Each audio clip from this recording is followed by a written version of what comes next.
Hello everyone, I am Cool Guy, and today we're going to break down the Queen's Choice Sidearm. It can be obtained from the Challenge of Elders, and mine was the reward for the 30,000 score on the Sigil last week. And this is the Year 2 version of the Vestian Dynasty, and this weapon was slightly changed from its Year 1.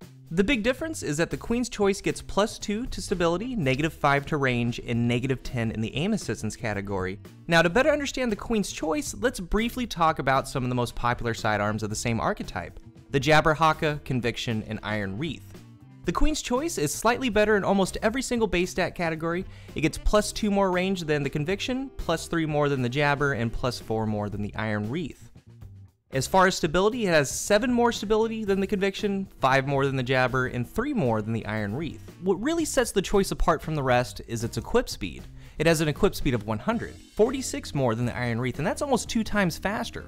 When comparing the equip speed of the Iron Wreath and the Queen's Choice, you can see it's just a little bit faster. I mean, we're talking frames here, but that makes it pair nicely with any weapon that you have. You can ready your sidearm in close quarters combat to finish off a kill, or you can go hunting in small rooms.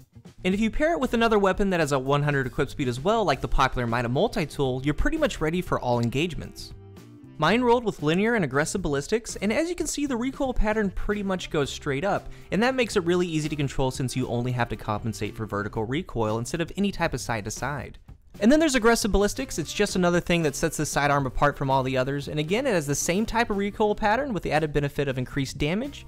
It does affect the range, but we'll talk about that later on in the review. It can roll solar, void, or arc, and I ended up going with blue chroma because I got the arc one and it gives it that old school Year 1 look and feel. The Queen's Choice has the opportunity to become more viable due to the perks that can be rolled on it and not be locked down with a perk like Disciplinarian. For the sights in the top node, we have either soft ballistics or linear compensator, and in the bottom sight node, we have CQB ballistics or aggressive ballistics.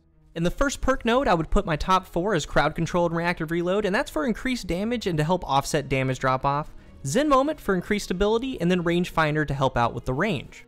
In the middle, I would put Army of One, and as a bottom tier perk, I would put down there Last Resort, due to it being so situational.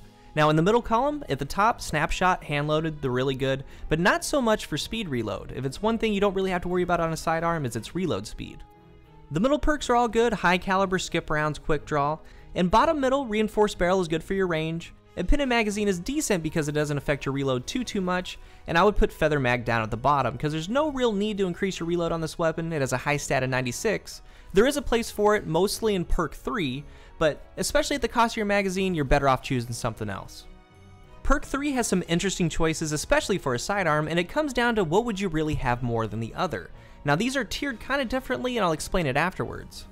I would put the top tier perks as Hot Swap, Battle Runner, and Feeding Frenzy. Middle tier would be Outlaw, Relentless Tracker, and the bottom 3 would be Partial Refund, Spray and Play, and Mulligan. The reload speed is extremely fast on the Queen's Choice, but a perk like Feeding Frenzy, it's going to be more valuable to you than a perk like Outlaw. It is extremely difficult to land headshots with sidearms, so the reload perks are tiered kind of high on my list because I would take them over a perk like Partial Refund. It's what we have to work with in this last tier, so it might be different for you. Mine rolled with Battle Runner, hand-loaded, skip rounds, Feather Mag, and reactive reload, and I couldn't be happier with this roll. RNG smiled on me because this roll is the same as the Vendor Conviction from the previous update. In PvE, the Queen's Choice is pretty fun to use. My arc one even makes enemies disintegrate like the Vestian Dynasty did. Now, it's good for shield destruction, and that's pretty much the highlight of it. Don't get me wrong, it's good, it's fun, it does well, but in most engagements, I would prefer a shotgun, fusion, or sniper. In PvP is where it really shines, and I've been having the most fun with it. Without aggressive ballistics, you deal 64 to the head and 51 to the body up close, and with aggressive ballistics, you deal 66 to the head and 53 to the body. Once you hit that threshold outside of its effective range, and you get further away from your opponent, you can see what kind of damage drop-off you start seeing with it. And that damage drop-off is real, and this may help you kind of gauge what type of encounters you should be comfortable with the sidearm. That's why the extra damage from a perk like Reactive Reload is beneficial. You can offset that damage drop off and keep your opponent within that 4 to 5 shot time to kill. It excels at close and to the shorter end of medium range, and if I had to give you guys a range example, I would say that the furthest lethal range is that of a consistent medium range fusion rifle kill, and up close to that of a party crasher shotgun range. Anything closer than that, the weapon is going to deal its maximum damage, and anything further than that, the weapon's going to experience damage drop off, and so much, at sometimes you're going to deal no damage at all. I found myself wanting to use Queen's Choice more and more after playing with it consistently, and first thing, I guess it's kind of a little tip as well, is how accurate it is firing from the hip. paired with this recoil direction stat of 100, you know exactly what the recoil is going to do. It's going to go straight up. Now in this wall test, you can see how accurate it is. Notice how the reticle doesn't really bloom out, making it inaccurate, opposed to, let's say, my 209 Scout Rifle, where it blooms out when you're firing from the hip.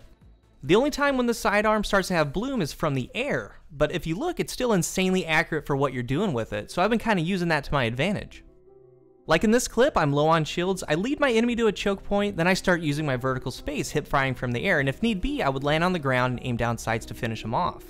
This type of thing is something that you can put in your toolbox and use it if you need to. With how well it does when firing from the hip, don't be afraid to do it when an enemy's coming right at you. You can still have your field of view and your movement when doing so.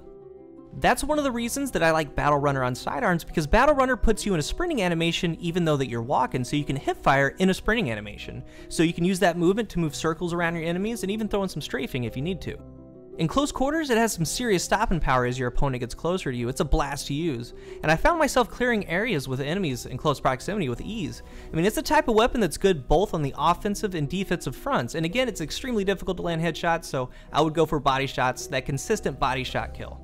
This is one of those rare occasions where a type of weapon excels in some of the key base stats within its archetype, so with that being its range, stability, and equip speed. So the weapon itself is very good, so if you get a perk like 1 or 2 that just doesn't feel quite right, don't give up on the weapon itself. The Queen's Choice is a top tier within its archetype. With that being said, here's some good perk combinations. At first we have Rangefinder, and it's one of the best perks that you can put on a sidearm to offset damage drop off. It pairs nicely with Hot Swap. It gives you that bonus accuracy when you see your target in close quarters combat. Crowd Control and Reactive Reload, kind of the same deal. We have increased damage and it helps offset damage drop off. So for both of them, Feeding Frenzy, Outlaw, or Battle Runner. And then Zen Moment for its increased ability, and I believe that Battle Runner or Feeding Frenzy would complement it really well. If you enjoy sidearms, Queen's Choice is worthy of you getting your hands on. And if you're on the fence, or if you have it already, let us know what your roles are and what you think in the comments section. Thanks for stopping by to Planet Destiny. It's your guide to the Destiny universe, and my channel is going to be in the description if you'd like to come by and say hi. I am Cool Guy, and I'll see you guys in the next one.